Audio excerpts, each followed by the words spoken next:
రక్షణ అనేది మనం చూస్తూ ఉంటాం. ప్రతి దానికి కూడా రక్షణ మనం చూస్తూ ఉంటాం సమాజంలో. వాడు బైక్ మీద వెళుతున్న వ్యక్తికి తలకి హెల్మెట్ తప్పకుండా ధరిస్తాడు. ఎందుకంటే తలకు రక్షణగా ఒక హెల్మెట్ కాపాడుతుంది.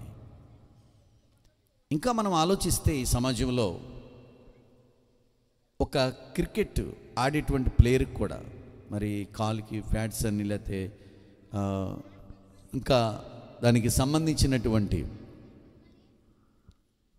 ఇవన్నీ కూడా రక్షణగా ఆ వ్యక్తులకి కాపాడుతున్నాయి. అంతేకాదు ఏ కాలానికి సంబంధించిన వస్త్రాలు ఆ కాలానికి మనిషి ధరించుకుంటున్నాడు ఈరోజు.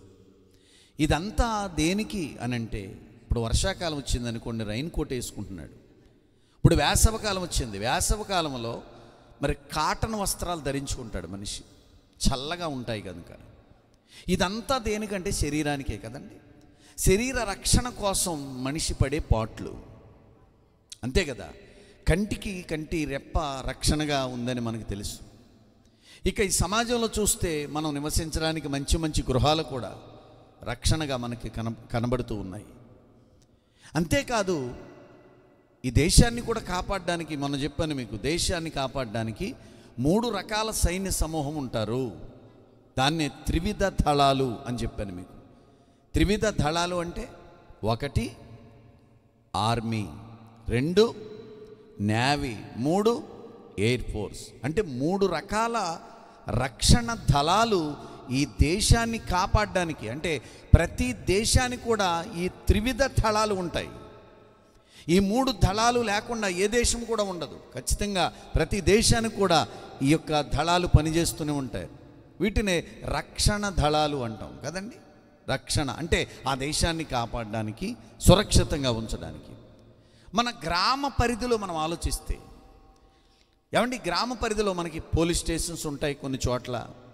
ఇంకా మనం ఇంకా ఆలోచిస్తే రాత్రిపూట గుర్కాలు కూడా తిరుగుతూ ఉంటారు కొన్ని చోట్ల. మరి మన ప్రాంతంలో కూడా తిరుగుతూ ఉంటారు. అంటే వీళ్ళందరూ ఎందుకంటే ఈ గ్రామాన్ని, గ్రామంలో ఉన్న ప్రజలను రక్షించడానికే వీళ్ళందరూ కూడా ఉన్నారు. పోలీసు వారికి ఒక పేరుంది, ఏంటంటే రక్షక భటులు. చెప్పండి అందరూ, రక్షక భటులు. రక్షక భటులు దేనికంటే రక్షించడానికి కదండి. ఎవరిని రక్షించడానికి? మనుషుల్ని రక్షించడానికి. ఏ విధంగా వారి మధ్యలోకి ఏ దొంగలు రాకుండా, వారికి ఏ అపకారం జరగకుండా వారిని సురక్షితంగా కాపాడడానికి రక్షక భటులు కూడా ఉంటారు. అంతే కదండి. నీటిలో ప్రయాణం చేస్తున్నప్పుడు కూడా మనం చాలామంది రక్షణగా సేఫ్టీ జాకెట్స్ వేసుకుంటారా? సేఫ్టీ జాకెట్స్ వేసుకుంటారు. వాటి వల్ల నీటి ప్రమాదంలో మునిగిపోకుండా అవి రక్షణగా కాపాడుతూ ఉంటాయి. ఇలాగ రక్షణ అనే దానికి మనం ఆలోచిస్తూ వస్తే శరీర సంబంధంగా మనిషి చాలా రక్షణ కలిగే ఉన్నాడు. ఈరోజు శరీర సంబంధంగా రక్షణ కలిగే ఉన్నాడు. రక్షణ లేని వారు ఎవరున్నారు శరీర సంబంధంగా అంటే? ప్రతి ఒక్కరికి కూడా రక్షణ ఉంది. కొంతమంది దొంగల భయంతో బ్రతుకుతుంటారు. కొంతమంది దొంగలు చాలా విపరీతంగా ఉన్నారండి. మాకు శత్రువులు కూడా ఉన్నారండి, శత్రువుల బారి నుంచి మాకు ప్రొటెక్షన్ కావాలి అని పోలీస్ డిపార్ట్మెంట్ వారిని ఆశ్రయించే వాళ్ళు లేరా? పోలీస్ డిపార్ట్మెంట్ వారిని ఆశ్రయిస్తే వారు మనకి సెక్యూరిటీగా, వారు మనకు ప్రొటెక్షన్గా కొంతమందిని ఎవరైనా పోలీసు వారిని బందోబస్తుగా మనకు ఏర్పాటు చేస్తారు అవసరమైతే కదా. ఇదంతా కూడా మన శరీరాన్ని కాపాడుకోవడానికి పడే ప్రయత్నాలు ఇవన్నీ కూడా. అన్నీ ఆలోచించిన మనిషి ఒక విషయంలో మాత్రం ఆలోచించడం మానేశాడు. ఏంటది చెప్పండి? ఆత్మను గురించి ఆలోచించడం మానేశాడు. ఆత్మను గురించి ఆలోచించే వాళ్ళు ఎవరున్నారు ఈ రోజుల్లో చెప్పండి? ఉదయం లేచిన మొదలుకొని సాయంకాలం పడుకునేదాకా కూడా మనిషి ఆలోచించేది శరీరం కోసమే తప్ప ఆత్మ గురించి ఎవరు ఆలోచిస్తున్నారు చెప్పండి? ఏమండి, ఈ భూమి మీద బ్రతుకుతున్నటువంటి సుమారు 800 కోట్ల మంది ప్రజలు, ఎన్ని కోట్లండి? 800 కోట్ల మంది ప్రజలు కూడా ఉదయం నుంచి సాయంత్రం దాకా ఆలోచించేది దేనికంటే కేవలం శరీరం కోసమే ఆలోచిస్తున్నాడు మనిషి. కానీ శరీరంలో నిన్ను చలింపచేస్తున్నటువంటిది ఒక మహాశక్తి ఒకటి ఉంది, అదే ఆత్మ. నువ్వు నడుస్తున్నా, కదులుతున్నా, మెదులుతున్నా, మాట్లాడుతున్నా, పనిచేస్తున్నా నీకు శక్తినిచ్చింది. నిన్ను నడిపించేది ఏంటంటే నీలో ఒక బలమైనటువంటి శక్తివంతమైన మహాశక్తి ఒకటి ఉంది. ఆ శక్తి ఏంటంటే ఆత్మ. అందరూ చెప్పండి, ఆత్మ. ఈ ఆత్మ గురించి ఎప్పుడైనా మనం పూర్తిగా ఆలోచించామా? ఆత్మ లేకపోతే ఆ శరీరానికి పెట్టే పేరేంటో తెలుసా? శవము. అందరూ చెప్పండి, శవము. శవానికి విలువ లేదు, శవానికి విలువ లేదు. అప్పటిదాకా పేరు పెట్టి పిలిచినటువంటి ఆ వ్యక్తిని చచ్చిపోయిన వెంటనే శవము అని పిలుస్తారు. శవాన్ని ఎప్పుడు తీసుకెళ్తారండి అంటారు తప్ప పేరు పెట్టి ఈయన్ని ఎప్పుడు తీసుకెళ్తారండి అని అంటారా? అనరో. శపాన్ని ఎప్పుడు తీసుకెళ్తారండి? శపాన్ని అంటాడు ఒక్కొక్క ఆయన. అంటే శవానికి విలువ లేదు. శవంగా ఎప్పుడు మారిందంటే ఆత్మ వెళ్ళిపోయింది. మనిషిలో ఉన్నటువంటి దేహాన్ని నడిపేటువంటి ఒక మహాశక్తి, నీ దేహాన్ని కదిలిస్తున్నటువంటి శక్తి, ఆ ఆత్మ నీలో నుంచి ఎప్పుడైతే వెళ్ళిపోయిందో నీ దేహానికి విలువ లేదు, విలువ లేదు. అందుకే రాత్రి దేవుడు ఒక రక్షణ గురించి నీతో మాట్లాడాలని ఇష్టపడుతున్నాడు. ఆ రక్షణ ఎలాగా మనకి దొరుకుతుంది? ఏమండి, ఒక్కసారి మనం బైబిల్ గ్రంథంలోకి వెళ్ళి ఒక మాట ముందుగా మనం చూద్దాం. కీర్తనలు 12వ కీర్తన 5వ వాక్యాన్ని ఒక్కసారి మనం చదువుకుందాం.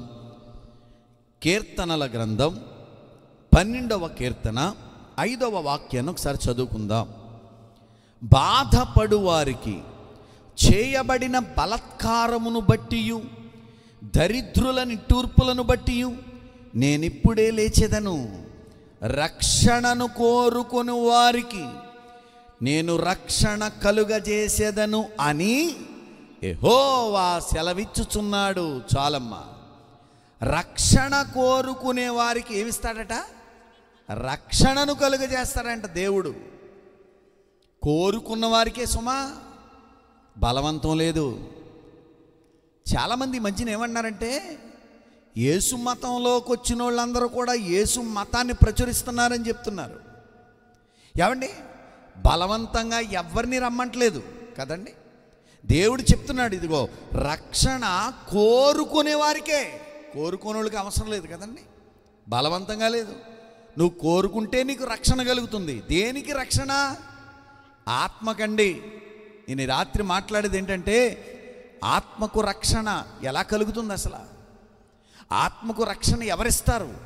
ఆత్మకు రక్షణ ఎలా కలుగుతుంది అనే విషయాన్ని మీకు అందరికీ తెలియజేయడానికే ఈ సువార్త కూడికని ఏర్పాటు చేశాం. దేవునికి స్తోత్రం.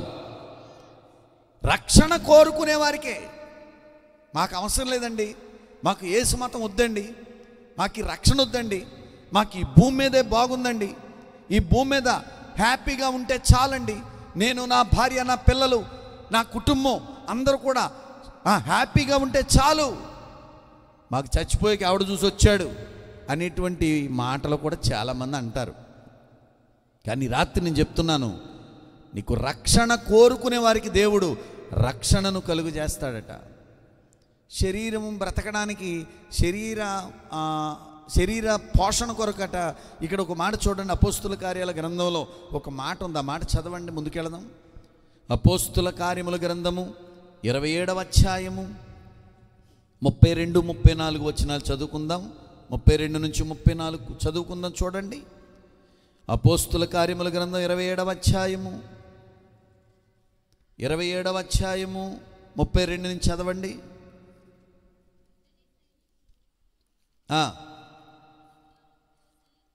చూడండి, 27వ అధ్యాయములో 32 నుంచి మనం చదువుకుందాం.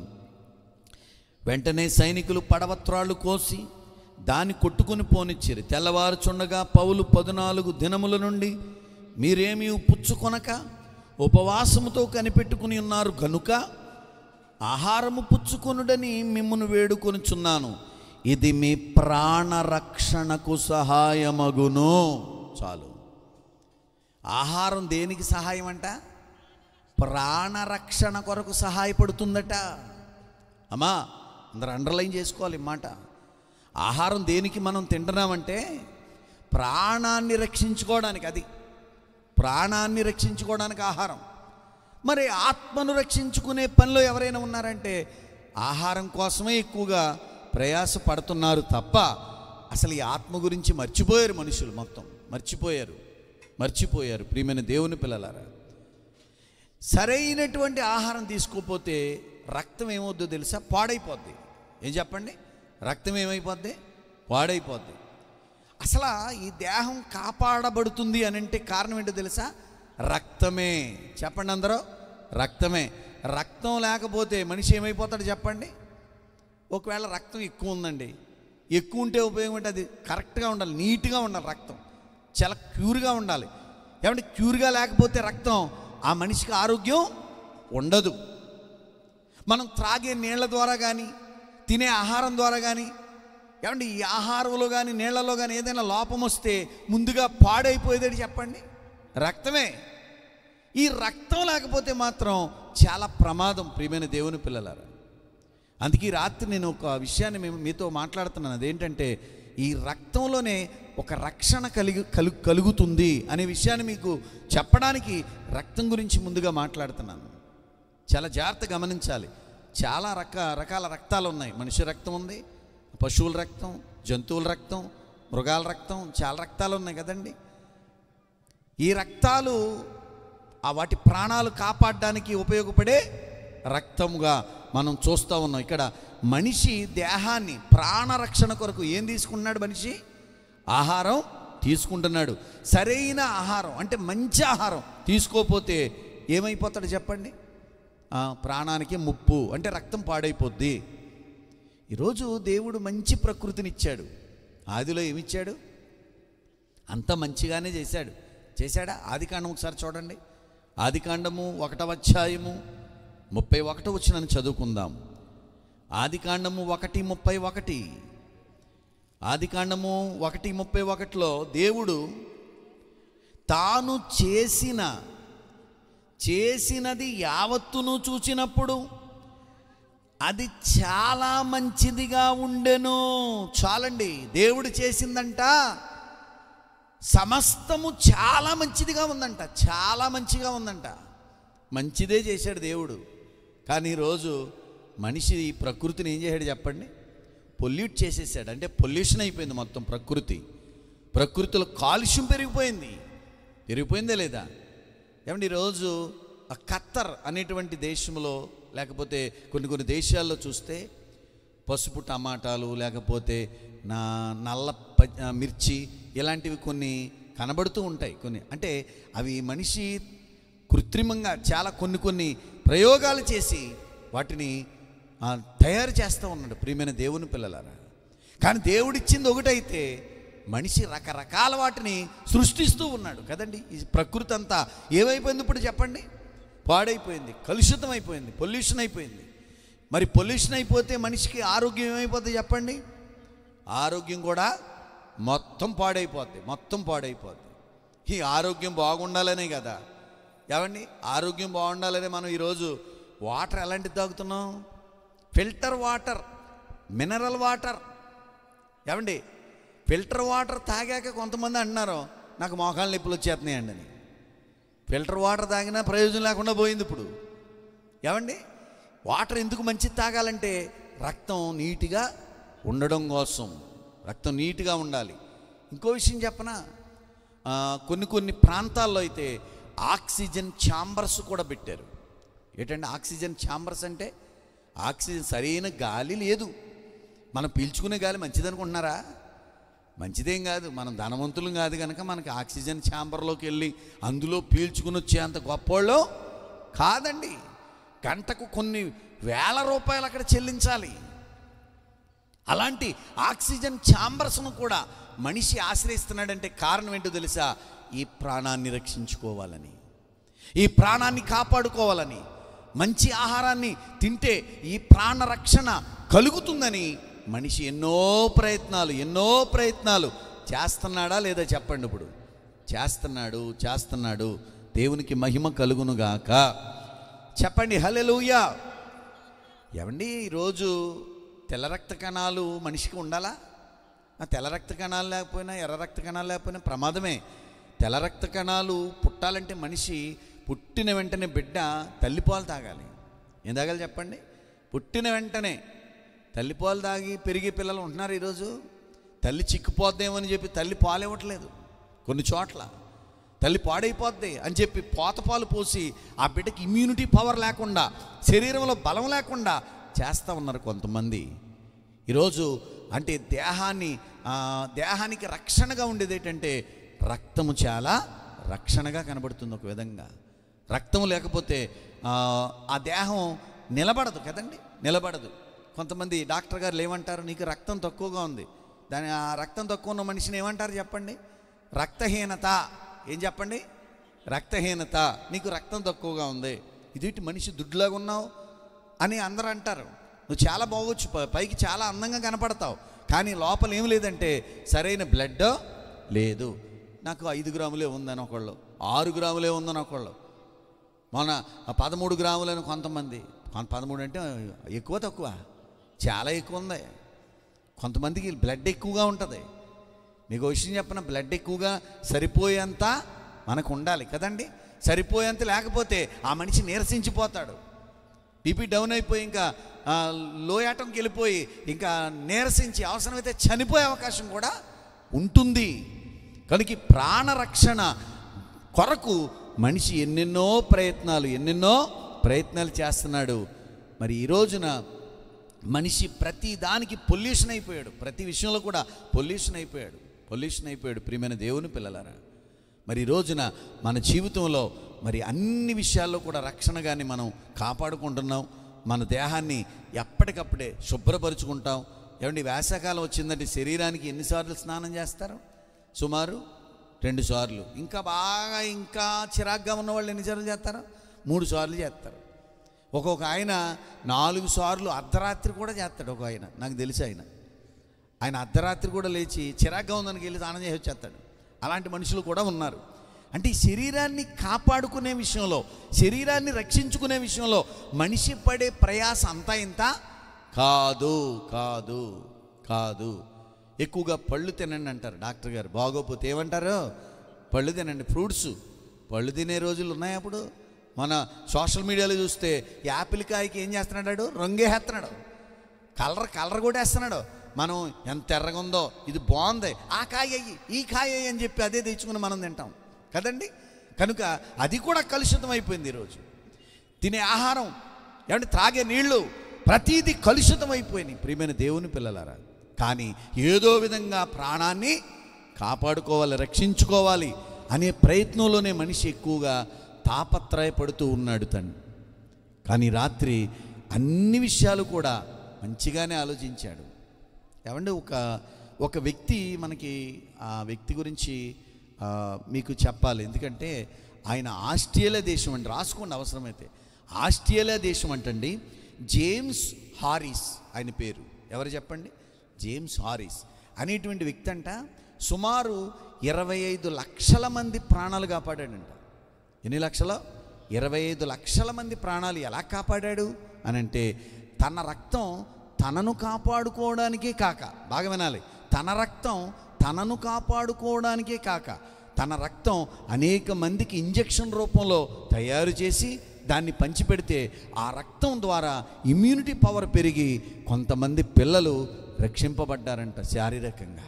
దేవునికి మహిమ కలుగునుగాక. ఎంతమందిని కాపాడాడంట? 25 లక్షల మంది అంట. ఆయన దేశం ఏ దేశం చెప్పండి? ఆస్ట్రేలియా దేశం. ఆయన పేరేం పేరండి? జేమ్స్ హారిస్ అనేటువంటి వ్యక్తి మరి అంతమందిని తను కాపాడుకోవడమే కాక, తన ప్రాణాన్ని రక్షించుకోవడమే కాక, అనేక మంది ప్రాణాలను కూడా రక్షించడానికి ఉపయోగకరమైంది ఆయన రక్తం. ఆయన రక్తంలోనే ఇంత శక్తి ఉంటే, చాలా జాగ్రత్తగా వినాలి, ఆయన రక్తంలోనే ఇంత శక్తి ఉంటే ఈ రాత్రి ఆత్మను రక్షించే శక్తి ఎవరికి ఉంది, ఏ రక్తానికి ఉంది అని మనం ఆలోచించాలి ఈ రాత్రి. అదే నేను చెప్పి త్వరగానే ముగిస్తాను. అసలు ఆత్మను రక్షించే శక్తి ఏ రక్తంలో ఉంది? ఏమండి, మనిషి పాపాలు పోవడానికి గొర్రెలను మేకలను బలిగా అర్పిస్తున్నాడు ఈరోజు కదా. బలిగా అర్పిస్తున్నాడా? వాటి రక్తం వల్ల ఏదో పాపాలు పోతాయని ఆలోచిస్తున్నాడే తప్ప నిజంగా ఆ రక్తం వల్ల ఏమైనా పాపం పోతుందా? ఏమండి, మనిషి పాపం చేస్తున్నాడు, ఏమండి ఇంకా బలి అర్పిస్తూ ఉన్నాడు. కానీ ఈ బలుల వల్ల మనిషి పాపం పోదు. పశువుల రక్తం వల్ల, గొర్రెల రక్తం వల్ల, మేకల రక్తం వల్ల, ఏమండి ఎడ్ల రక్తం వల్ల మనిషి పాపం పరిహరించబడదు. మరి ఇక ఆత్మను రక్షించే రక్తం ఏమిటి అనేది మనం ఈ రాత్రి ఒకసారి మనం బైబిల్ గ్రంథంలో ఆలోచన చేద్దాం. ఒకసారి చూద్దామండి. కొరింథీయులకు రాసిన 2వ పత్రిక, అపోస్తలుడైన పౌలు గారు కొరింథీయులకు రాసినటువంటి 2వ పత్రిక 7వ అధ్యాయం 1వ వచనం. 7వ అధ్యాయం 1వ వచనం. కొరింథీయులకు రాసిన 2వ పత్రిక 7:1.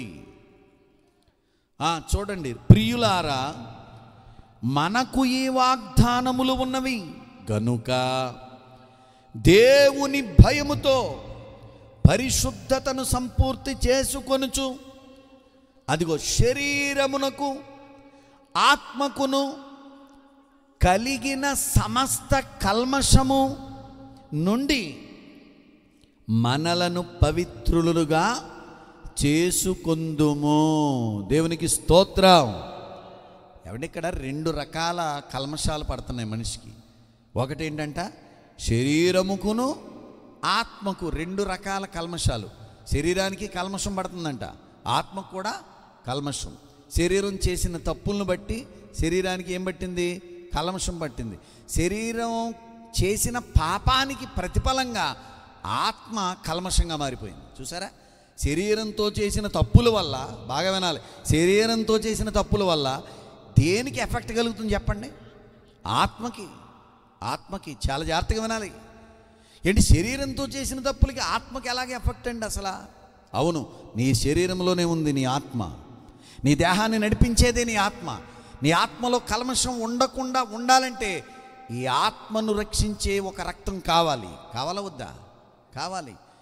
ఏమంటే శరీరానికి పట్టిన కల్మషం ఏదోలాగా వదిలించుకోవచ్చు కదండి. శరీరానికి పట్టిన కల్మషం ఏదోలాగా, ఏమంటే బురదో పడిపోయామనుకోండి, శుభ్రంగా స్నానం చేయటమో లేకపోతే ఏదోటి చేయడమో చేస్తాం. శరీరానికి ఏదైనా అపాయం జరిగిందనుకోండి, ఏదో విధంగా బాగు చేసుకుంటున్నాం. కానీ ఆత్మకు పట్టిన కల్మషం, ఆత్మకు పట్టిన రోగం వదిలించేది ఎవరు వదిలిస్తారు? ఏ రక్తం వదిలిస్తుంది? ఏ రక్తం వల్ల కడగబడితే ఆ వ్యక్తి పరిశుద్ధపరచబడతాడు అనేది మనం ఈ రాత్రి ఆలోచించాలి. దేవునికి స్తోత్రం. ఎవరయ్యా ఈ ప్రపంచంలో అంటే వన్ అండ్ ఓన్లీ యేసుక్రీస్తు ప్రభువు ఒక్కడే. అందరూ చెప్పకూడదు ఒకసారి. ఒక్కడేనంట. ఎవరో ఒక్కడే. ఆయన పేరు యేసుక్రీస్తు వారు, అంతే. యేసుక్రీస్తు వారు. ఇదేంటండి, ఆయన ఒక్కడేనా? ఇంకెవరు లేరా? ఆయన ఒక్కడే అని ప్రపంచ చరిత్ర చెప్తుంది ఈరోజు. ఆయన ఒక్కడే అని. ఏమండి, ప్రామాణిక గ్రంథాలు కూడా తెలియజేస్తున్నాయి. ఇక్కడ చూడండి, యోహాను గారు రాసిన సువార్త 8వ అధ్యాయం 46వ వచనం చదవండి. యోహాను గారు రాసిన సువార్త 8వ అధ్యాయం 46వ వచనం. కొద్ది నిమిషాలు మాత్రమే నేను మీతో మాట్లాడాలని ఇష్టపడుతూ ఉన్నాను. చూద్దాం. యోహాను గారు రాసిన సువార్త 8:46. నాయందు పాపము ఉన్నదని మీలో ఎవడు స్థాపించగలడు? స్థాపించును కదండి. మీలో ఎవడు స్థాపిస్తాడు? నాలో పాపము ఉందా లేదా? ఉందంటున్నాడా లేదా అన్నాడా? నాలో పాపం ఉందని మీలో ఎవరైనా రుజువు చేయగలరా అని ప్రపంచానికి సవాలు విసురుతున్నాడు. ఎవరో? యేసుక్రీస్తు ప్రభుల వారు. ఈ మాట చూసైనా చాలామందికి అర్థం కావట్లా. ఆయన రక్తమే, ఆయన గొప్పోడా, ఇంకెవరు గొప్పోళ్ళు కాదా అని అనుకుంటున్నారు. నీవు పాపంతో ఉన్నావు, నీవు కల్మషంతో ఉన్నావు. ఈ కల్మషాన్ని పోగొట్టేవాళ్ళు ఎవరయ్యా అని ఎప్పుడైనా ఆలోచిస్తాం మనం? ఆలోచించమండి. కానీ కల్మషాన్ని పోగొట్టేవాడు, నీ పాపమునకు విముక్తినిచ్చేవాడు, నిన్ను పవిత్రంగా పరిశుద్ధంగా నిలబెట్టేవాడు, కడిగేవాడు ఒకే ఒక ఆయన ఉన్నాడు. ఆయన యేసుక్రీస్తు ప్రభుల వారు. దేవునికి స్తోత్రం. ఆయన రక్తం వల్ల మాత్రమే నీకు పవిత్రత కలుగుతుంది. ఆయన రక్తంలోనే నీకు రక్షణ ఉంది. ఆయన రక్తంలో ఏముంది చెప్పండి? రక్షణ ఉంది. రక్షణ దాగి ఉంది. రక్తంలో దాగి ఉన్న రక్షణ. దేవునికి స్తోత్రం. రక్తంలో ఏముంది? దాగి ఉన్న రక్షణ. అది మనిషి రక్తం కాదు, అది గొర్రెల రక్తం కాదు, అది మేకల రక్తం కాదు, అది మృగాల రక్తం కాదు, అది క్రూర జంతువుల రక్తము కాదు. ఏ రక్తం అంటే నా యేసుక్రీస్తు రక్తం మాత్రమే, నా యేసుక్రీస్తు రక్తం మాత్రమే. అందుకే ఇక్కడ నాలో పాపమున్నదని మీలో ఎవడు స్థాపించగలడు అంటున్నాడు. ఆయనలో పాపాన్ని పట్టుకున్నారు ఎవరైనా? ఎవరి వల్ల అయిందో చెప్పండి. మొరుగుతుమే తప్ప ఆయనలో పాపం ఉందని ఎవరైనా ప్రూఫ్ చేయగలరా ఈ ప్రపంచంలో? అంటే యేసుక్రీస్తులో పాపము లేదని ఎవ్వరు చెప్పలేకపోయారు ఈ ప్రపంచంలో. ఏమండి, ఈరోజు మనిషి పాపము చేత నలిగిపోతున్నప్పుడు, అతడు రక్షణ లేకుండా బ్రతుకుతున్నప్పుడు ఆత్మకు రక్షణ కలిగించిన వాడే యేసుక్రీస్తు ప్రభువు. ఆయన రక్తం వల్ల మాత్రమే మనిషికి రక్షణ కలుగుతుంది. పేతురు గారు రాసిన మొదటి పత్రికలో కూడా ఒక మాట చూద్దాం. చూడండి, పేతురు గారు రాసిన మొదటి పత్రిక 1వ అధ్యాయము 19వ వాక్యాన్ని చదువుకుందాం. 1:19 అమూల్యమైన రక్తము చేత అనగా నిర్దోషమును నిష్కళంకమునగు గొర్రె పిల్ల వంటి క్రీస్తు రక్తము చేత విమోచింపబడితిరని మీరెరుగుదురు కదా. దేవునికి స్తోత్రం. ఎంత అద్భుతమైన మాట అండి ఇది. ఏ రక్తం అంటే ఇది? అమూల్యమైన రక్తం. అమూల్యం అంటే ఏంటి? దానికి వెలకట్టగలవా? వెలకట్టలేని రక్తం అండి నా యేసు రక్తం. దేవునికి స్తోత్రం. నీ విలువెంత? మనం ఒకప్పుడు విలువలేని వారం. ఎప్పుడైతే యేసుక్రీస్తుని తెలుసుకున్నామో, యేసుక్రీస్తులోనికి బాప్తిసం పొందామో, వెంటనే మన విలువ మారిపోయింది కదండి. అప్పుడు మన విలువెంత? యేసుక్రీస్తు రక్తమంతా అని చెప్పాలి మనం. దేవునికి స్తోత్రం. అమూల్యమైన రక్తం, విలువ వెలకట్టలేని రక్తం. వెలకట్టగలవా? యేసు రక్తానికి వెలకట్టగలవా? ఏమండి, యేసు రక్తం ఎంత గొప్పదా అని ఎవరైనా మనల్ని అడగొచ్చు. యేసు రక్తం ఎప్పుడో 2025 సంవత్సరాల క్రితం చిందించిన యేసు రక్తం ఇప్పటికీ పనిచేస్తుందా? ఎలా పనిచేస్తుంది? ఊరుకోండి, చెప్పారు కానీ బోధలో అని ఎవరైనా అడిగితే ఒకే ఒక సమాధానం చెప్తాను. ఇప్పుడు పుట్టిన వెంటనే పిల్లలకి ఏం పెడతాం? పిల్లలకి ఏం వేస్తారు చెప్పండి? టీకాలు వేస్తారు కదండి. పుట్టిన తర్వాత వ్యాక్సిన్లు వేస్తున్నారు, ఏమంటే టీకాలు వేస్తున్నారు, పోలియో చుక్కలు వేస్తున్నారు. ఎందుకు ఇవన్నీ వేస్తున్నారంటే ఏమండి చెప్పండి? ఒక టీకా లేకపోతే ఒక పోలియో చుక్కలు ఏదైనా వాళ్ళలో ఇమ్యూనిటీ పెంచడానికి, ఇమ్యూనిటీ పెరగడానికి. ఇంతకీ ఆ టీకా ఎప్పటి వరకు ఉంటుందండి? జీవితకాలం అంతా నీ శరీరంలో పనిచేస్తూనే ఉంది. దేవునికి స్తోత్రం. ఏమండి, 70-80 సంవత్సరాలు లేకపోతే 100 సంవత్సరాల పాటు ఆ టీకా ఇంతకాలం పనిచేసినప్పుడు, నీ జీవితకాలానికి పనిచేసినప్పుడు, ఏమండి యేసు రక్తం పని చేయదంటారా? దేవునికి స్తోత్రం. యేసు రక్తంలో పాపము లేదు, యేసు రక్తంలో కళంకము లేదు. అమూల్యమైన రక్తం యేసు రక్తం.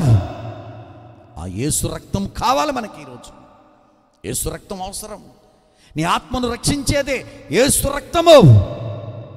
యేసు రక్తం ఇక్కడ అదే అమూల్యమైన రక్తము చేత అనగా, అక్కడ క్లారిటీ ఇస్తున్నాడు చూడండి. నిర్దోషమైన రక్తం. నిర్దోషం అంటే దోషము లేని రక్తము. అది దోషము లేని రక్తం. అప్పుడప్పుడు మన రక్తంలో ఏమొద్దే? దోషం వద్దే. దోషం వచ్చినప్పుడు బ్లడ్ పరీక్ష చేయించుకుంటాం కదా, రక్త పరీక్ష చేయించుకున్నప్పుడు నీకు టైఫాయిడ్ వచ్చిందమ్మా, నీకు మలేరియా అమ్మా, నీకు డెంగ్యూ అమ్మా, నీకు అదమ్మా ఇదమ్మా అని చెప్తారు. ఎందుకంటే నీ రక్తంలో మార్పు వచ్చింది, నీ రక్తంలో దోషం వచ్చింది. కానీ యేసు రక్తం అలా లేదట, నిర్దోషమైన రక్తం. దేవునికి స్తోత్రం. ఇంకా నిష్కళంకం, అసలు కళంకం లేని రక్తం. కళంకం లేని రక్తం. ఈరోజు మనిషి చేసే పాపాన్ని బట్టి రక్తం ఏమైపోద్ది? కళంకంగా మారిపోయి రోగాలమయమైపోయాడు మనిషి కదండి. హెచ్ఐవి రావడానికి కారణం ఏంటి చెప్పండి? మనిషి విచ్చలవిడితనం వల్లే మారిపోయాడండి. ఈరోజు మనిషిలో ఉన్నటువంటి పాపాన్ని బట్టి, మనిషిలో ఉన్నటువంటి దోషాలను బట్టి ఆ బ్లడ్ ఏమైపోయింది చెప్పండి? మారిపోయింది. ఏమండి, కళంకంగా మారిపోయింది. కానీ నా యేసు రక్తం అలా లేదు. నా యేసు రక్తం నిష్కళంకమైన రక్తం. దేవునికి స్తోత్రం. ఇంకా గొర్రె పిల్ల వంటి క్రీస్తు రక్తము చేత విమోచింపబడితిరని మీరెరుగుదురు కదా. మనం ఎలా విమోచింపబడ్డాం చెప్పండి? గొర్రె పిల్ల లాంటి యేసు రక్తం ద్వారా మనం విమోచింపబడ్డాం. విమోచింపబడ్డం అంటే దేని నుంచి విమోచింపబడ్డాం? ఎక్కడి నుంచి ఎక్కడికి వచ్చాం? మనం ఎక్కడి నుంచి ఎక్కడికి వచ్చాం? పేతురు గారు రాసిన పత్రిక తీయాలి ఇప్పుడు మళ్ళీ. అదే చెప్తాడు ఇక్కడ చూడండి. అదే పేతురు గారు రాసిన పత్రిక, మొదటి పత్రిక 2వ అధ్యాయము 9వ వచనం, 2:9 చూడండి అక్కడ, చూడండి అక్కడ. అయితే మీరు అదిగో చీకటిలో నుండి, ఎక్కడి నుంచి అంట? చీకటిలో నుండి ఆశ్చర్యకరమైన తన వెలుగులోనికి మిమ్మును పిలిచిన వాని గుణాతిశయములను ప్రచురము చేయు నిమిత్తమును, ఏమండి, ప్రచురము చేయు నిమిత్తము ఏర్పరచబడిన వంశమును, రాజులైన యాజక సమూహమును, పరిశుద్ధ జనమును, దేవుని సొత్తైన ప్రజలునై ఉన్నారు. మీరు పరిశుద్ధంగా మార్చబడ్డానికి ఏంటి కారణం? అసలు ఒకప్పుడు చీకట్లో ఉన్నారు, ఆ చీకటి నుంచి విమోచింపబడ్డారు, వెలుగులోనికి వచ్చారు. నిన్ను విమోచించింది ఎవరంటే యేసు రక్తమే. దేవునికి స్తోత్రం. యేసు రక్తం పవిత్రమైనది, యేసు రక్తం కళంకము లేనిది, యేసు రక్తం నిర్దోషమైనది, అమూల్యమైనది. అంత గొప్పదా? అంత గొప్పది, అంత గొప్పది. అందుకే ఆ రక్తం మనకి చాలా అవసరం ఈరోజు కదండి. ఆ రక్తంలోనే దాగి ఉంది మనిషి రక్షణ, మనిషి ఆత్మకు రక్షణ యేసు రక్తంలో దాగి ఉంది అనే సత్యాన్ని రాత్రి ప్రతి ఒక్కరూ తెలుసుకోవాలి, గ్రహించాలి, గమనించాలి అని ప్రభు పేరట మీకు మనవి చేస్తూ ఉన్నాను. ఇలాంటి రక్షణ మనుషులు ఏం చేస్తున్నారు చెప్పండి? అది ఇలాంటి రక్షణ ఏముందలే రక్షణ రక్షణ అంటారు అంతే వాళ్ళు. అది మనకు చిన్నప్పటి నుంచి కూడా చాలామంది పాస్టర్ గారు చెప్తే మేము విన్నాం. మా ఊర్లో ఒక ఆయన ఉండేవాడు, ఆయన అంత మాట చెప్తూనే ఉండేవాడు, ఆ రచన అని తిరిగేవాడు అని అనుకుని చాలా తేలిగ్గా తీసుకుంటున్నారు కదా. మనుషులు నిర్లక్ష్యంగా ఉన్నారు కదండి రక్షణ విషయంలో. ఎలా ఉన్నారు? ఆ మాటే చూడండి అక్కడ హెబ్రీ పత్రికలో రాయబడిన మాట చూడండి. హెబ్రీలకి రాసిన పత్రిక 2వ అధ్యాయం 3వ వచనాన్ని చదువుకుందాం. 2వ అధ్యాయం 3వ వచనాన్ని ఒకసారి చదువుకుందామండి. త్వరగా మనం ముందుకెళ్ళిపోదాం. అదిగో చూడండి, హెబ్రీలకి రాసిన పత్రిక 2వ అధ్యాయము 3వ వాక్యాన్ని చదువుకుందాం. ఇంత గొప్ప రక్షణను మనము నిర్లక్ష్యము చేసిన ఎడల ఎలాగూ తప్పించుకుందాము అన్నాడు. చూడండి అమ్మా, అందరూ కూడా వింటున్నారా? చూడండి, ఇక్కడ మైక్ ద్వారా చాలామంది వింటున్నారు. ఇదిగో మనకి లైవ్ ద్వారా కూడా చాలామంది బిడ్డలు వింటున్నారు. ఏమండి, యూట్యూబ్ ద్వారా కూడా చాలామంది బిడ్డలు వింటున్నారు కదా. ఇక్కడ చూడండి, ఎంత గొప్ప రక్షణ అంటే ఇది. ఏ రక్షణ చెప్పండి? ఇందాక ఏమన్నాడు? రక్షణ కోరుకునే వారికే రక్షణ కలగజేస్తానంటున్నాడు దేవుడు. మరి ఇది ఎంత గొప్ప రక్షణ అని చెప్తున్నాడు చూడండి. గొప్ప రక్షణ, గొప్ప రక్షణ. ఈ రక్షణను చాలామంది ఏం చేస్తున్నారు? నిర్లక్ష్యం. అమ్మ మారండి, అమ్మ ప్రభుని తెలుసుకోండి, ప్రభులోకి రండి అంటే ఎవరైనా మారతారా? అబ్బాయి మాకు అవసరం లేదండి, మాకుండేది మాకు ఉంది అని అనుకుంటున్నారు తప్ప సత్యాన్వేషణ లేదు చాలామందికి.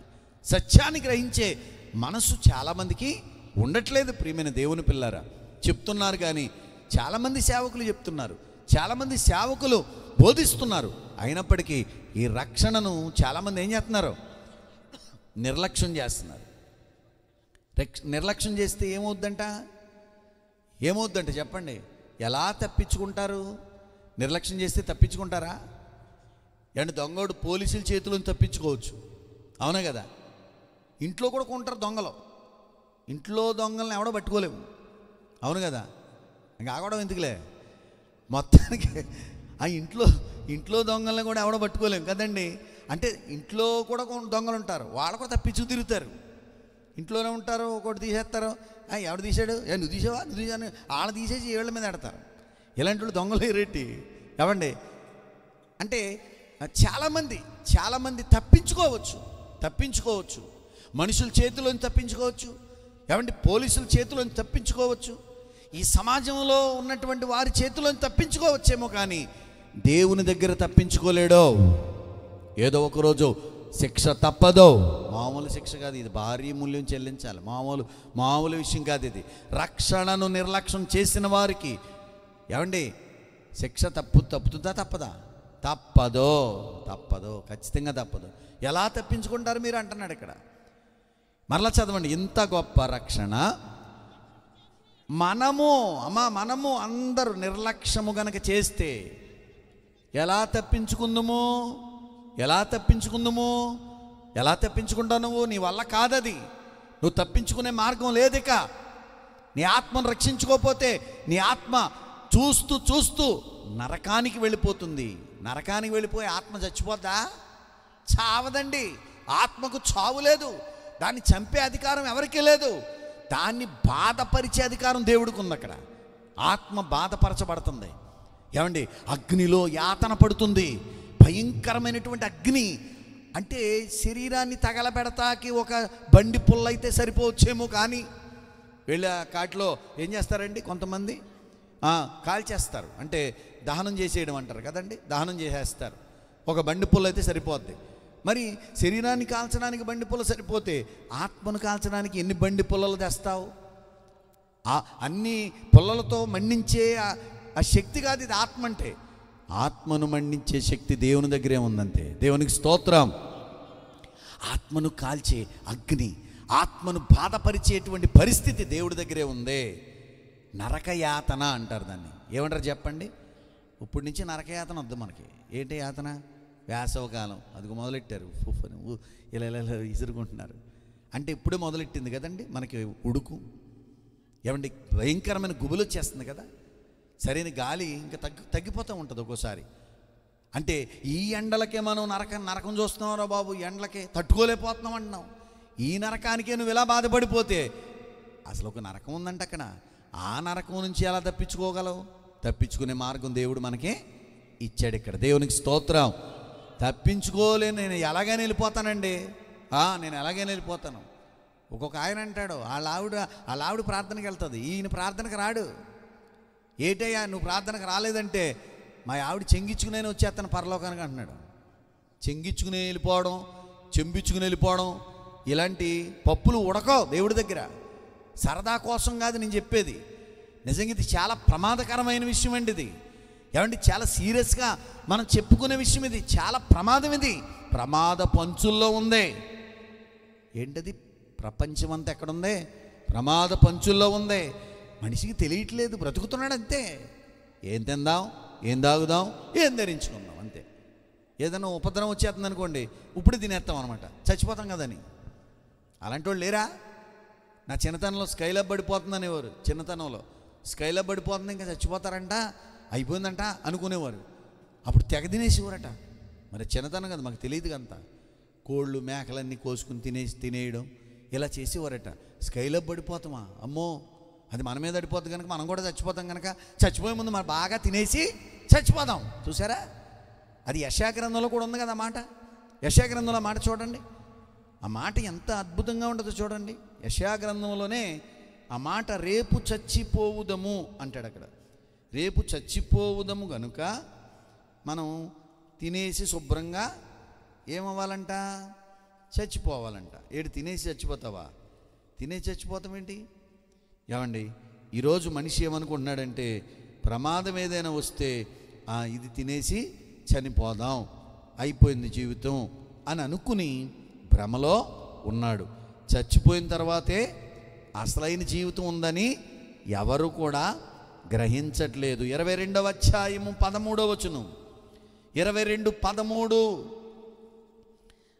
రేపు చచ్చిపోదుము గనుక తిందుము త్రాగుదము అని చెప్పి ఎడ్లను వధించుచు గొర్రెలను కోయుచు మాంసము తినుచు ద్రాక్షారసము త్రాగుచు మీరు సంతోషించి ఉత్సహించుదురు.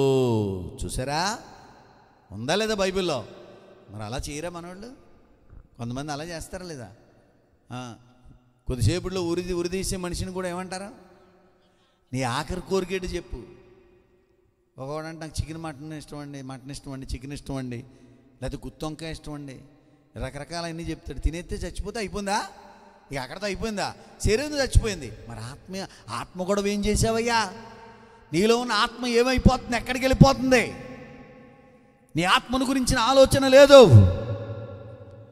నీ ఆత్మ గాల్లో కలిసిపోయేది కాదు, ధూళ్ళలో కలిసిపోయేది కాదు, ఎందులోనో కలిసిపోయి కనపడకుండా పోయేది కాదు.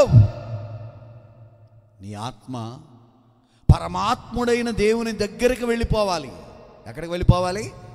పరమాత్ముడైన దేవుని దగ్గరికి వెళ్ళాలంటే ఒకే ఒక మార్గం ఉంది. ఇక్కడ యేసు రక్తమే. దేవునికి స్తోత్రం. యేసు రక్తము ద్వారా నీవు విమోచింపబడతావు. యేసు రక్తము ద్వారా నువ్వు పవిత్రపరచబడతావు.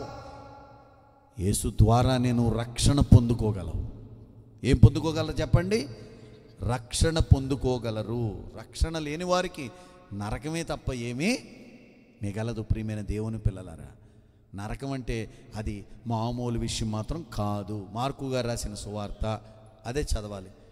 మార్కు గారు రాసిన సువార్త 9:48 చదవండి. 9:48లో ఏముంది అక్కడ చూడండి.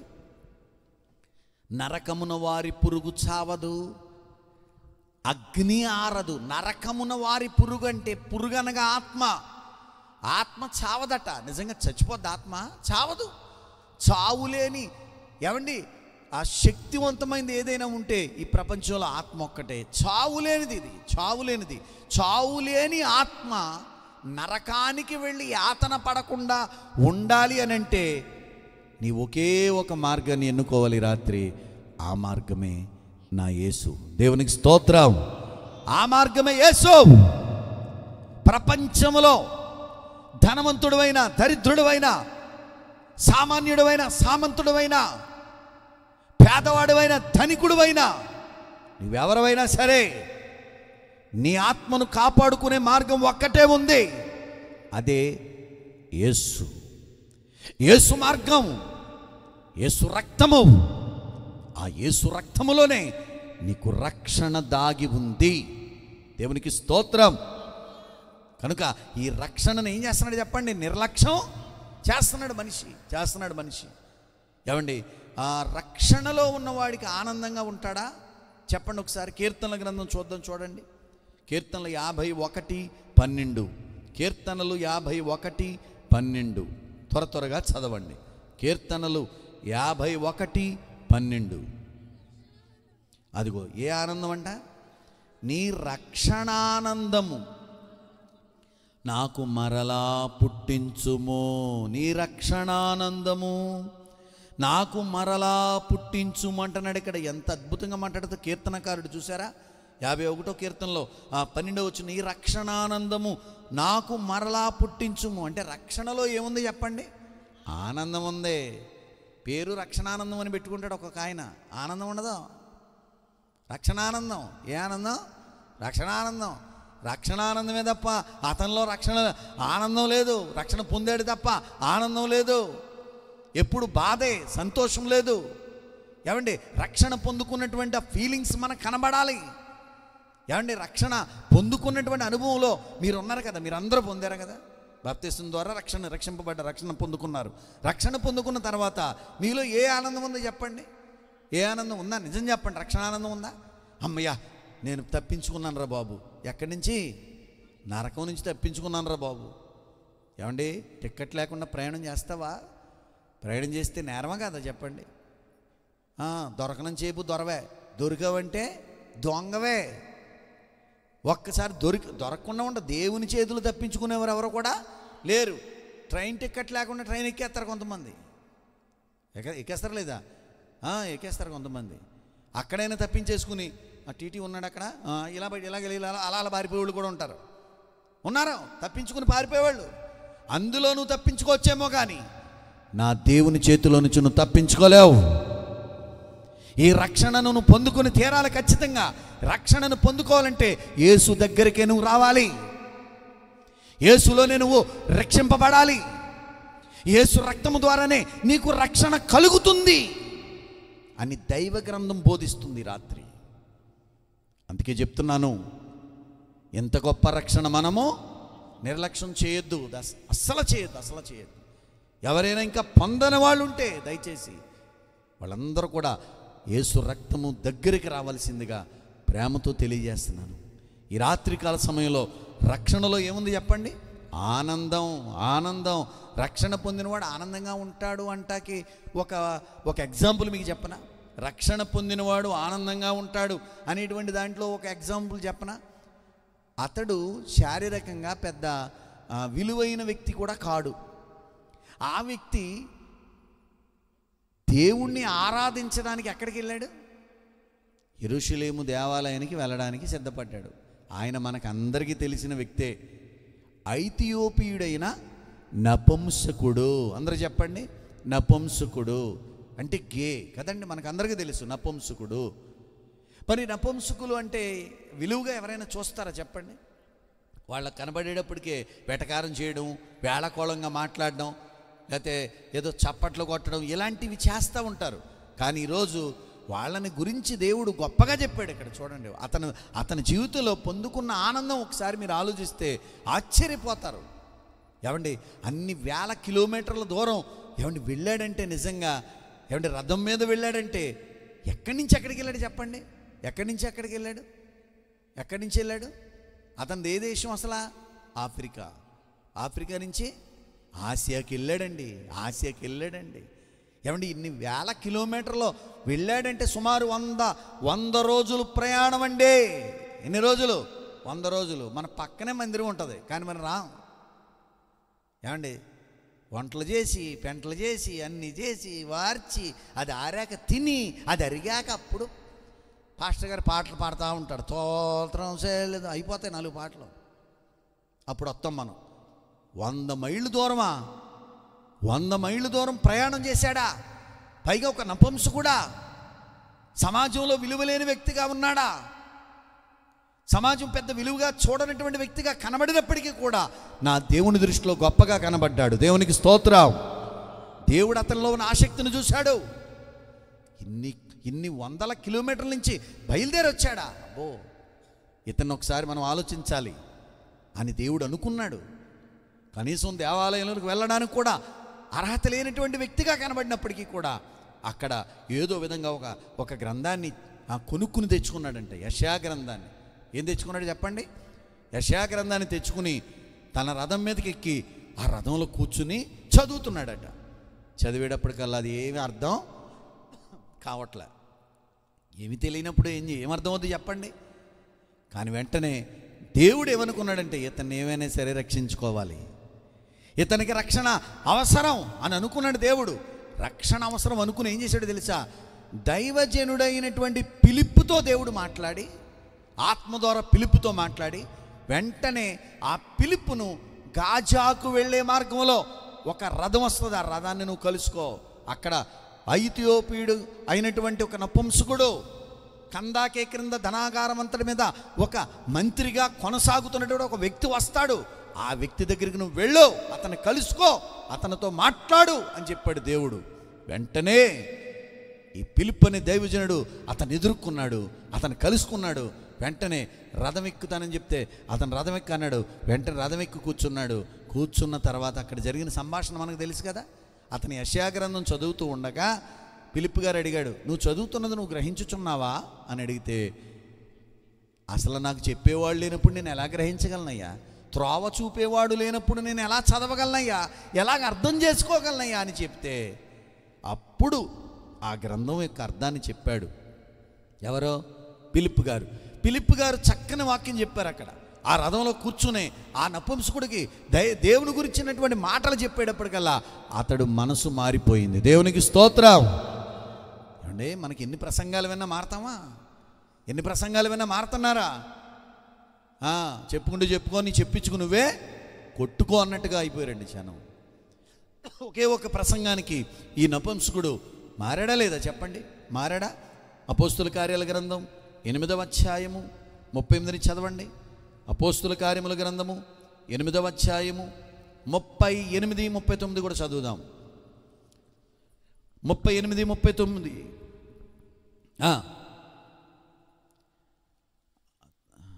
చదవండి. 35 నుంచి చదవండి. అందుకు ఫిలిప్పు నోరు తెరిచి ఆ లేఖనమును అనుసరించి అతనికి యేసును గూర్చినటువంటి సువార్త ప్రకటించాడట. సువార్త ప్రకటించాడట. ఏంటండి? వారు త్రోవలో వెళ్ళుచుండగా నీళ్లున్న ఒక చోటకి వచ్చినప్పుడు నపుంసకుడు, ఇదిగో నీళ్లు, నాకు బాప్తిస్మం ఇచ్చుటకు ఆటంకమేమని అడిగి రథము నిలుపుమని ఆజ్ఞాపించెను. ఫిలిప్పు ఆ నపుంసకుడు ఇద్దరును నీళ్లలో దిగిరి అంతటా ఫిలిప్పు అతనికి బాప్తిస్మము ఇచ్చెను. దేవునికి స్తోత్రం. అప్పుడు ఆ వారు నీళ్లలో నుండి వెడలి వచ్చినప్పుడు ప్రభు ఆత్మ ఫిలిప్పును కొనిపోయెను. నపుంసకుడు సంతోషించుచు తన త్రోవను వెళ్ళెను. దేవునికి స్తోత్రం. సంతోషం వచ్చేసింది దీనికి. దాన్ని ఏమన్నారంటే రక్షణానందం. చూసారా? రక్షణానందం ఎలాగొచ్చింది? ఈయనకి డబ్బు వల్ల ఏమైనా వచ్చిందా సంతోషం? ఏమండి, ఈయనకి డబ్బు వల్ల రాలేదు, ఈయనకున్న పలుకుబడి వల్ల రాలేదు. కానీ ఎప్పుడైతే బాప్తిసం పొందాడో రక్షణానందం వచ్చేసింది, ఈయనకి సంతోషం వచ్చింది. ఈరోజు రక్షణ పొంది చూడండి, అందులోనూ సంతోషం ఎంత గొప్పదో తెలుసా? ఒకప్పుడు నేను కూడా పొందకుండా ఏమండి లోక సంబంధంగా తిరిగినటువంటి వాడిని కదండి. నన్ను దేవుడు రక్షించుకున్నాడు కదా. లోక సంబంధమైన వాటిని పూజిస్తూ ఏమండి నాకు నచ్చిన వాటిని ఆరాధిస్తూ ఉండేవాడిని. కానీ నా దేవుడు సజీవుడైన దేవుడు. దేవునికి స్తోత్రం. నన్ను రక్షించుకున్న దేవుడు. ఈ రాత్రి ఎవరైతే యేసును ఆశ్రయిస్తారో ఖచ్చితంగా తప్పకుండా వాళ్ళకి ఆత్మకు రక్షణ కలుగజేసేవాడు ఆయన ఒక్కడే. అంతే కదా? చెప్పండి, అంతే కదా? దేవునికి స్తోత్రం. కనుక మరి ఈ యొక్క రక్షణ ఆనందం అనేది మరొక వ్యక్తిని కూడా ఎగ్జాంపుల్గా మనం తీసుకోవచ్చు. ఆయన ఎవరో కాదు, చెరసాల నాయకుడు. చెప్పండి అందరూ. చెరసాల నాయకుడు అంటే ఏంటి? ఏమంటాం మనం? జైలర్ గారు. పోలీసు వారేనా వారు కూడా? పోలీసు వారే. జైలర్ గారు. అనేక మంది ఖైదీలు అతని అండర్లో ఉంటారు. ఏమండి, జైలర్ ఏది చెప్తుంది అక్కడ జరగవలసిందే. వాళ్ళందరికీ నాయకుడు, చెరసాల నాయకుడు. చెరసాల నాయకుడు ఏ విధంగా మారాడు చెప్పండి? ఆ రాత్రి చెరసాల నాయకుడు మారాడండి. ఆ రాత్రి జరిగిన సందర్భం ఏంటంటే పౌలు శీలని చితక్కొట్టేసి చెరసాలలో వేశారు. పెద్ద కాళ్ళకు బొండ వేసి కటిక చీకట్లో పడేశారు, చితక్కొట్టేశారు. కానీ మధ్యరాత్రి వేళ పౌలు శీలయు కూడా దేవునికి ప్రార్థన చేస్తున్నారు, కీర్తనలు పాడుతున్నారు. ప్రార్థన చేస్తున్నారు, కీర్తనలు పాడుతున్నారు. ఏంటంటే దెబ్బలు తగిలేసినోడు ఏమైనా కీర్తనలు పాడతాడా? మిమ్మల్ని చితక్కొట్టేయడానికి ఇక్కడ ఎవరైనా వచ్చి అమ్మ ఓ పాట పాడుకుందామే, ఓ పాట పాడుకుని దేవుని స్తోత్రం చెల్లించుకుందాం అన్నాం అనుకో, ఏం పాటలు పాస్టర్ గారు అర్జెంటుగా హాస్పిటల్కి వెళ్దాం నడవండి అంటారు మీరు. అవునా కదా? నిజంగా అంత గాయపడ్డారా లేదా? వాళ్ళు మామూలుగా కొట్టలేదంటండి, రక్తాలు కార్యాలా కొట్టారంట, భయంకరమైన దెబ్బలు తినేశారంట, చావగొట్టేశారట. అలాంటి సందర్భంలో కూడా మధ్యరాత్రి వేళ పౌలు శీలలు చేసిన పనేంటో తెలుసా? కీర్తనలు పాడుతున్నారు, దేవునికి ప్రార్థన చేస్తున్నారు. ప్రతికూలమైన పరిస్థితిలో కూడా వాళ్ళు చేసిన పని అంత గొప్పగా కనబడితే ఆ రాత్రి వెంటనే వీళ్ళు కీర్తనలు ఎప్పుడైతే పాడుతున్నారో, ప్రార్థనలు ఎప్పుడైతే చేస్తున్నారో చెరసాల పునాదులు కదిలిపోయినాయి. ఏమండి, ఖైదీల సంఖ్యలు తెగిపోయినాయి, చెరసాల పునాదులు బద్దలైపోయినాయి. అమ్మో, ఇంత గొప్ప కార్యం జరిగిందా? జరిగిందండి. వెంటనే ఖైదీలందరూ పారిపోతారేమని చెరసాల నాయకుడు కంగారు పడి తన దగ్గర ఉన్న కత్తి తీసుకుని పొడుచుకుని చచ్చిపోదామని అలా కత్తి పైకి ఎత్తేది అప్పటికల్లా, అయ్యా నువ్వు అగాయిత్యం చేసుకోవద్దు, నీ కత్తితో నువ్వు పొడుచుకుని చావలసిన పని నీకు లేదు. ఎందుకంటే ఖైదీలు పారిపోతారని నువ్వు అనుకుంటున్నావా? కానీ వాళ్ళు మారిపోయారయ్యా. దేవునికి స్తోత్రం. వాళ్ళు మారిపోయారు. పౌలు శీలలు చేసిన ప్రార్థన, కీర్తనలు వాళ్ళ జీవితాలను మార్చేసింది. వాళ్ళు మారిపోయారు, పారిపోరు. వెంటనే అక్కడ జరిగిన సందర్భం ఏంటో తెలుసా? వెంటనే చెరసాల నాయకుడికి మతిపోయింది. అప్పటిదాకా చిత్త కొట్టించినటువంటి నాయకుడు ఏమంటున్నాడంటే దగ్గరికి వచ్చి, అయ్యలారా, అప్పటిదాకా ఒరే గిరి అనే ఉండొచ్చు ఒకవేళ. కానీ ఖైదీలను ఎలా పిలుస్తారు? ఖైదీలు పోలీసులు ఎలా పిలుస్తారు? అయ్యగారు మీరు ఎప్పుడు వచ్చారు, ఏం తింటారు, పూరి తింటారా, ఇడ్లీ తింటారా అని అడుగుతారు. ఇటాళ్ళు చెప్పండి అమ్మా, పోను బిర్యానీ తింటారు, పలావ్ తింటారండి అయ్యగారు అని అడుగుతారేటి? అయ్యగారు అని పిలుస్తారా? అసలు చెప్పండి. ఖైదీలు ఎవరైనా ఏ పోలీస్ డిపార్ట్మెంట్లో ఏ పోలీసు వారైనా అలా పిలుస్తారా చెప్పండి? ఏయ్ ఎడ్రా అని అంటారు తప్ప రోబాబుగా ఎవరిని సౌమ్యంగా పిలవరండి. నిజంగా చెప్పండి, అది సామాన్యంగా సాధారణంగా జరిగేది అది కదండి. ఎక్కడైనా మనం చూస్తాం. కానీ ఇక్కడ చెరసాల నాయకుడు డిఫరెంట్గా మారడానికి కారణం ఉంది అక్కడ. అయ్యలారా, అయ్యలారా, బాబు అయ్యలారా, రక్షణ పొందుటకు నేనేం చేయాలయ్యా? ఇదేంటండి ఇంత డౌన్కి వచ్చేసాడేటండి నాయకుడు, చెరసాల నాయకుడు, జైలర్ గారే. ఏమండి, కారణం ఒకటి ఉంది కదండి, మనకు తెలుసు కదా. పౌలు శీలల యొక్క ఆ మహాశక్తి, ఆ వారిలో ఉన్నటువంటి శక్తి ఎవరంటే యేసు అనబడిన మహాశక్తితో వాళ్ళ ప్రార్థనలు చేస్తున్నారు, వాళ్ళ కీర్తనలు పాడుతున్నారు. వాళ్ళ జీవితాలు ఎప్పుడైతే ఖైదీలు మారిపోయారో ఇతని మనసు కూడా మారిపోయింది. వెంటనే వాళ్ళ బయటికి తీసుకొచ్చి వాళ్ళ గాయాలు కడిగి రాత్రికి రాత్రే వాళ్ళ కుటుంబానికి, చెరసాల నాయకుడు కుటుంబానికి ఏమండి వాక్యాన్ని బోధించారు. ఆ వాక్యం ద్వారా వాళ్ళు మార్చబడ్డారు రాత్రికి రాత్రే. వెంటనే బాప్తిసం కూడా పొందారు. అపోస్తుల కార్యాల గ్రంథం 16వ అధ్యాయం 30 నుంచి చదవండి. అపోస్తుల కార్యాల గ్రంథం 16వ అధ్యాయం 30 నుంచి చదవండి. వారిని వెలుపలికి తీసుకుని వచ్చి, అయ్యలారా, రక్షణ పొందుటకు, రక్షక భటుడికి ఏమి లేదు, రక్షణ లేదు. చూసారా ఎంత విచిత్రంగా ఉందో? చూసారా, రక్షక భటుడికి ఏమి లేదు చెప్పండి. శరీరానికి రక్షణ ఉందేమో కానీ ఆత్మకు రక్షణ ఉందా? లేదు. ఆత్మకు రక్షణ లేదు. ఆత్మను రక్షించేది కేవలం నా యేసుక్రీస్తు ఒక్కడే, నా యేసుక్రీస్తు ఒక్కడే. అందుకే ఇక్కడ అయ్యలారా, రక్షణ పొందుటకు నేనేమి చేయవలను? అందుకు వారు ప్రభువుని యేసునందు విశ్వాసం ఉంచుము, అప్పుడు నీవును నీ ఇంటి వారు రక్షణ పొందుదురని చెప్పి అతనికిని అతని ఇంటి వారికి అందరికీ దేవుని వాక్యం బోధించిరి. రాత్రి ఆ ఘడియలోనే అతడు వారిని తీసుకుని వచ్చి వారి గాయములను కడిగెను. వెంటనే అతడును అతని ఇంటి వారందరూ బాప్తిసం పొందిరి. 34 కూడా చదువు. మరియు అతడును అతని ఇంటికి తోడుకుని వచ్చి భోజనము పెట్టి దేవుని యందు విశ్వాసం ఉంచిన వాడై తన ఇంటి వారందరితో కూడా ఆనందించెను. వచ్చేసింది ఇక్కడ రక్షణానందం. రక్షణానందం వచ్చిందా? పేరేమైనా పెట్టుకున్నాడు ఆయన? పేరు పెట్టుకోకుండానే రక్షణ వచ్చేసింది, రక్షణానందం వచ్చింది. రక్షణ పొందుకున్న వాడికి ఆనందం, అది దేవునికి స్తోత్రం. రక్షణ పొందుకోనుడికి ఆనందం లేదు, ఆనందం ఉండదు, నెమ్మది ఉండదు, శాంతి ఉండదు, సమాధానం ఉండదు. ఈ రాత్రి నేను చెప్తున్నాను, దయచేసి గమనించాలి. ఇక్కడ రక్షణ పొందుకోవాలి. దేనికోసం పొందుకోవాలంటే నీ ఆత్మ కోసం పొందుకోవాలి. నీ ఆత్మ రక్షింపబడాలి అని నువ్వు ఆశపడుతున్నావా ఈ రాత్రి? అయితే ప్రభు అయిన యేసుక్రీస్తునందు విశ్వాసం ఉంచు. యేసునందు విశ్వాసం ఉంచు. యేసునందు ఎప్పుడైతే విశ్వాసం ఉంచుతావో అప్పుడు నీవు రక్షింపబడతావు ఖచ్చితంగా, రక్షింపబడతావు ఖచ్చితంగా. నువ్వు బరువులు మోయక్కర్లా, బండలు మోయక్కర్లా. ఏమండి, అటు తిరిగి ఇటు తిరుగు, అటు చుట్టూ ఇటు చుట్టూ తిరిగని ఈ దేవుడు చెప్పట్లా. ఏమండి, దేవుడు నిన్ను బలిని కూడా కోరట్లే. నీ హృదయాన్ని నాకు ఇయ్యంతే చాలు, నీ హృదయాన్ని నాకు ఇచ్చేయి, నీవును నీ ఇంటి వారు రక్షింపబడతారు. దేవునికి స్తోత్రం. ఆ రక్షణ ఎప్పుడైతే పొందాడో, తన కుటుంబం ఎప్పుడైతే బాప్తిసాలు పొందారో వెంటనే ఆనందం వచ్చేసింది. ఆనందం అక్కడ నపుంసకుడికి వచ్చింది ఆనందం, ఎక్కడ జైలర్ గారి కుటుంబానికి వచ్చేసింది ఆనందం. ఇది నే ఆనందం అన్నాం చెప్పండి?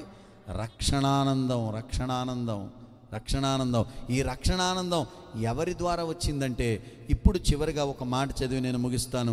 యోహాను గారు రాసిన మొదటి పత్రిక 1:7, యోహాను గారు రాసిన మొదటి పత్రిక 1:7 చదువుకుని మనం సందేశాన్ని ముగించుకుందాం. 1:7 అయితే ఆయన వెలుగులోనున్న ప్రకారము మనమును వెలుగులో నడిచిన ఎడల మనము అన్యోన్య సహవాసము గలవారమై ఉందుము. అప్పుడు ఆయన కుమారుడైన యేసు రక్తము ప్రతి పాపము నుండి మనలను పవిత్రులుగా చేయును. దేవునికి స్తోత్రం. చూసారా, ప్రతి పాపము నుంచి నిన్ను ఎవరు పవిత్రులుగా చేస్తారు చెప్పండి? యేసు రక్తమే, యేసు రక్తమే. యేసు రక్తం నీకున్న ప్రతి పాపము నుండి కూడా పవిత్రుడిగా, పరిశుద్ధునిగా నిన్ను మార్చగలదు నా యేసు రక్తం. దేవునికి స్తోత్రం చెప్పండి. కనుక యేసు రక్తం, రక్తములో దాగి ఉన్న రక్షణ, ఇదే రక్షణ అంటే. ఏ రక్తం అది? గొర్రెల రక్తం కాదు, మేకల రక్తం కాదు, మనుషుల రక్తం కాదు, ఎవరిని గొప్ప గొప్ప డబ్బున్న వాళ్ళ రక్తం కాదు. ఏ రక్తము కూడా నిన్ను, నీ ఆత్మను రక్షించలేదు.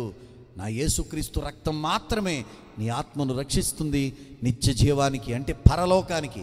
అంటే ఆ యొక్క దేవుడు నివసించే లోకానికి నిన్ను నడిపిస్తుందని ప్రభువు పేరట మీకు మనవి చేస్తున్నాను. అక్కడ నడిపించేవాడే యేసుక్రీస్తు వారు. ఏమండి, యోహాను గారు రాసిన సువార్త 14:6 ఏముందండి? మనకందరికీ తెలిసిన మాట, నేనే మార్గమును సత్యమును జీవమును, నా ద్వారానే తప్ప ఎవడును తండ్రి వద్దకు రాలేడు. యేసు ద్వారానే తప్ప నువ్వు మోక్షానికి వెళ్ళలేవు. కనుక మోక్షానికి వెళ్ళాలి అని నువ్వు ఆశపడుతున్నావా? అయితే యేసును ముందు విశ్వాసం ఉంచు, యేసుక్రీస్తుని గురించి తెలుసుకో. ఈ రాత్రి గొప్ప అవకాశాన్ని దేవుడు నీకు ఇచ్చాడు, గొప్ప రక్షణ నీకు ఇవ్వాలని ఇష్టపడుతున్నాడు. నువ్వు రక్షణ కోరుకుంటే ఖచ్చితంగా ఈ రాత్రి నీకు రక్షణ అనుగ్రహించడానికి నా దేవుడు ఇష్టపడుతున్నాడు. కనుక అలాంటి రక్షణ ప్రతి ఒక్కరూ కూడా కలిగి ఉందురుగాక. ఆమేన్. ప్రార్థన చేసుకుందాం. అందరూ కూడా లేచి నిలబడదాం. చివరగా చిన్న ప్రార్థన చేసుకుని ఆశీర్వాదం తీసుకుని మనం ముగించుకుందాం. ప్రార్థన చేసుకుందాం. అందరూ కూడా ప్రార్థన చేసుకుందాం. అందరూ కూడా చేతులెత్తి ఒక్క నిమిషం ప్రార్థన చేసుకుందాం. మహోన్నతుడైన దేవుడిని ప్రార్థన చేసుకుందాం. ఎంత గొప్ప అద్భుతమైన సందేశం కదా. మన జీవితాలకు ఎన్నోసార్లు ఎన్నో మాటలు వినుండొచ్చు, కానీ ఈ రాత్రి ఆ రక్తములో దాగి ఉన్న ఒక గొప్ప రక్షణ, ఆ రక్షణ ఎవరి ద్వారా కలుగుతుందంటే నా యేసు ద్వారానే కలుగుతుంది. నా యేసు రక్తము ద్వారానే నీకు మోక్షం కలుగుతుంది అనేటువంటి విషయాన్ని, నీ ఆత్మ నశించి నరకానికి వెళ్లకుండా, అంటే నీ ఆత్మను నీ కాపాడుకునే గొప్ప అవకాశాన్ని దేవుడు నీకు ఇచ్చాడు. భూమి మీద ఉండగానే నీ జీవితాన్ని సరిచేసుకుని నీ లోక సంబంధంగా నువ్వు బ్రతకకుండా దేవుని కోసం కనుక నువ్వు బ్రతకగలిగితే ఖచ్చితంగా దేవుడు నీకు అద్భుతమైన రక్షణ ఇవ్వడానికి ఇష్టపడుతున్నాడు. నీ ఆత్మ నరకానికి వెళ్లకుండా నిత్య జీవంలోనికి చేరాలని దేవుడు ఇష్టపడుతూ ఉన్నాడు, దేవుడు కోరుకుంటూ ఉన్నాడు. కనుక మనమందరము ప్రార్థన చేసుకుని మనం ముందుకు వెళదాం. ఈ గొప్ప రక్షణ నిర్లక్ష్యం చేస్తున్నావా? నిర్లక్ష్యం చేసేవారులారా, ఒక్కసారి ఈ రాత్రి మాటలు విన్నారు కదా. నిర్లక్ష్యం చేయొద్దు, రక్షణ నిర్లక్ష్యం చేయొద్దు. నిర్లక్ష్యం చేస్తే తప్పించుకోలేమో. నోవహు జలప్రళయంలో కూడా ఆ ప్రజలు తప్పించుకోలేకపోయారు. 8 మంది మాత్రమే రక్షింపబడ్డారు. భయంకరమైన ప్రళయము. ఏవండి, రక్షణానందం లేనటువంటి కుటుంబాలు ఎన్నో ఉన్నాయి. కానీ ఇగో నపుంసకుడు తనకి రక్షణానందం కలిగింది. అదిగో చెరసాల నాయకుడు కుటుంబానికి రక్షణానందం కలిగింది. ఈ రాత్రి నీ కుటుంబానికి నీకు రక్షణానందం ఉందా? ఆనందం ఉంది, కానీ లోక సంబంధమైన ఆనందంగానే ఉన్నావు. కానీ ఒక్కసారి కన్ను మూస్తే కానరాని లోకానికి వెళ్ళిపోతావు. జాగ్రత్త. ఈ లోకం శాశ్వతం కాదు, పరలోకమే నీకు శాశ్వతం.